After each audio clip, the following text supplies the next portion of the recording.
Hey, what's up, guys? Just checking in, want to see how you're doing. I'm on the trail.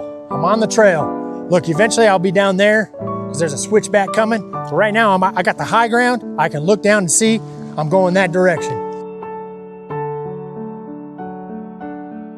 Hey, we're still working this. It is well with my soul teaching. And the story comes out of 2 Kings chapter 4. It's the Shunammite woman, and she tells Elisha, it is well.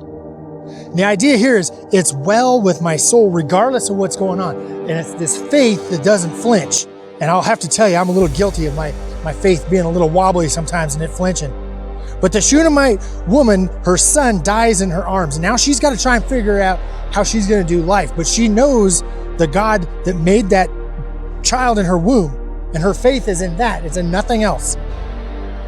She has a situation that is, you can't understand it. Her husband doesn't understand her situation. Her servants that are helping her don't understand the situation. Elisha doesn't even really know what's going on in the situation, yet she has the courage to say, it is well. Now, a seasoned man doesn't deny reality. Just like I can see the mountains behind me. I know they're there. I don't deny reality, but the truth is, a seasoned man declares God's authority over everything, over every situation. And when you're able to declare God's authority, you trust in the reality of His authority, then you're able to say, it is well with my soul.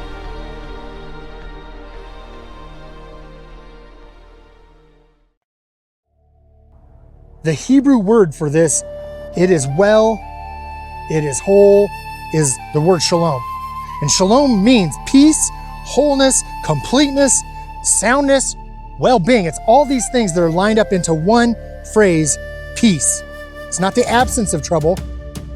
It's understanding that the presence of God is with you in your trouble. The Shunammite woman, she wasn't lying. She wasn't trying to say something isn't going on. What she was saying is that she understands that there's a deeper purpose to what's going on in her life right now. Now, her son, who she did, I don't even think she asked to have this son. God gave it to her, but then God took it away. And so this it is well phrase it's ideal when you have a well relationship with God, regardless of whatever it is in your life that's happening.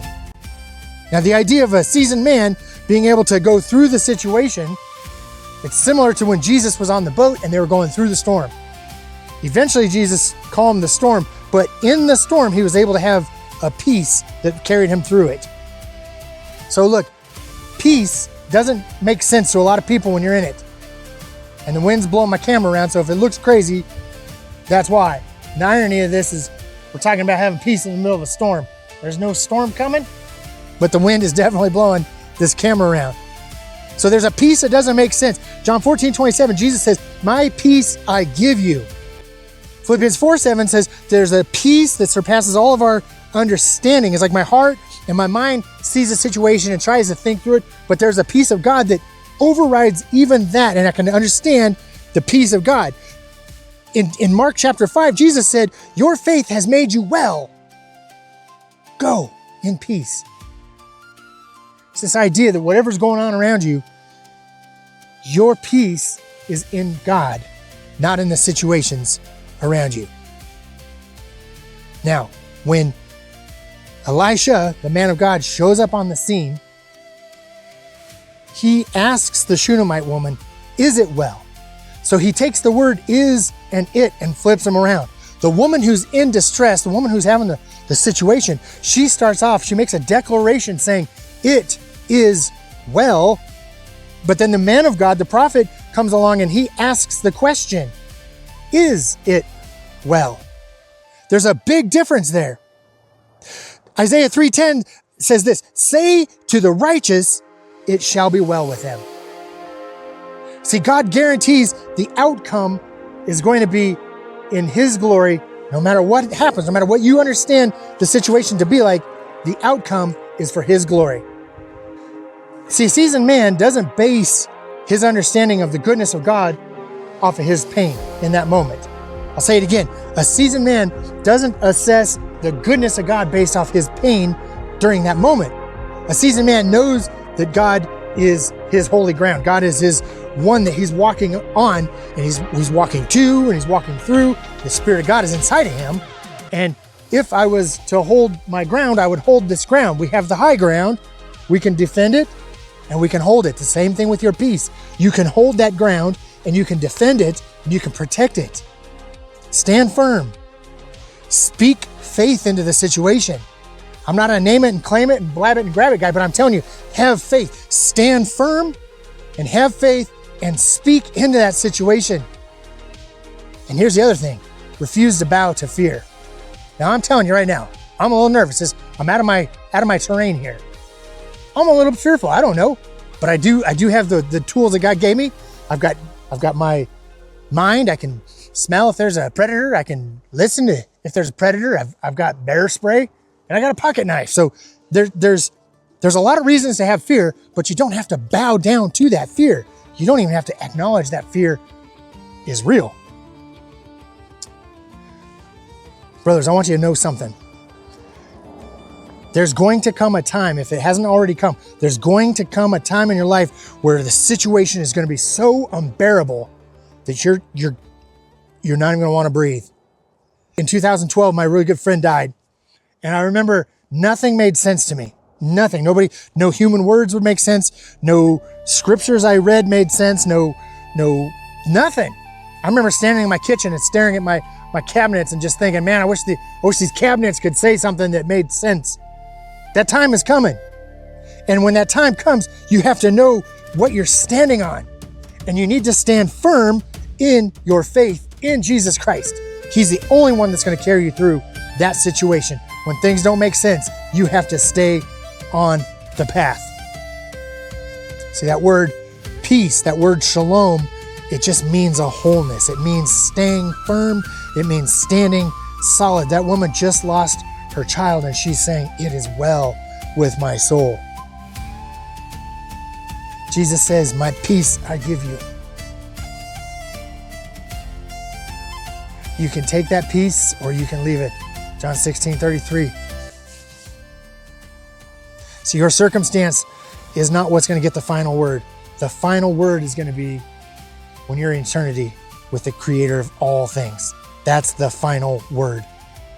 Don't let your emotions drive the situation. Don't let your emotions try and steer you on this journey. You have to think through it. You have to walk through it. I want to go back to a verse I just said in Philippians chapter 4. We all say it all the time. Philippians 4, 6, and 7. Be anxious for nothing, but in all things through prayer and supplications, make your requests be known to God. And then what? The peace of God will surpass all your mind and all of your knowledge. But everybody leaves out verse 8. Verse 8 says that whatever things are lovely, whatever things are true, whatever things are just, whatever things have good report, think on these things. When you're in the middle of whatever it is that's going on, and you might be going through it right now, when you're in it, let your mind rest on the things that are true, on the things that are lovely, on the things that are pure, on the things that are just. When this is all said and done, you want to be able to say, it is well. While you're in it, it is well. When you're out of it, it is well. People around you, they're going to ask you, is it well? And it's up to you. You have to know what your answer is going to be. All through the Bible, from Genesis to Revelation, we're dealing with peace. We're dealing with chaos. We're dealing with war. We're dealing with famine. We're dealing with death, but we're also dealing with peace. And that peace is the peace of God. That peace of God comes from fellowship with God. You can't just be a Christian that speaks it with your mouth. You have to be a person that ties into the body, that gets with other believers and spends time in the Word, that encourages them how to pray, how to read. They encourage you how to pray, how to read, and you go out and you do great things for the kingdom of God. It's not an isolation game. It's not something where you try and attack it all on your own. It is well with my soul means you have this relationship with God, you have fellowship with Him, and you're tied into His purposes. See, the prophets in Isaiah promised that there's coming a Prince of Peace. He's coming. And He came. See, those people looked forward to the Prince of Peace coming. We look back to Him having already come. So I want to encourage you guys this week, as you're going through it, I just want you to ask yourself the question, can I say it is well, or am I in the phase where I'm saying, is it well? We're going to try and follow this through at Season Man for a few weeks if we can. We're going to build on this because there's just something about being able to stand strong when all of your world's collapsing and everything is going down, and you're able to stand strong and tell the world it is well. Look, go to our channel, like, subscribe. I've got community posts in there. You can add something. You can respond to my questions. If you need prayer or you need someone to talk to, or you just got to figure out where you're at, I want to make myself available. You can find me in that community once you hit the subscribe and like and you go to the page, however you got to get there. But I want you to know we're praying for you, and I want it to be well with your soul. Stay seasoned.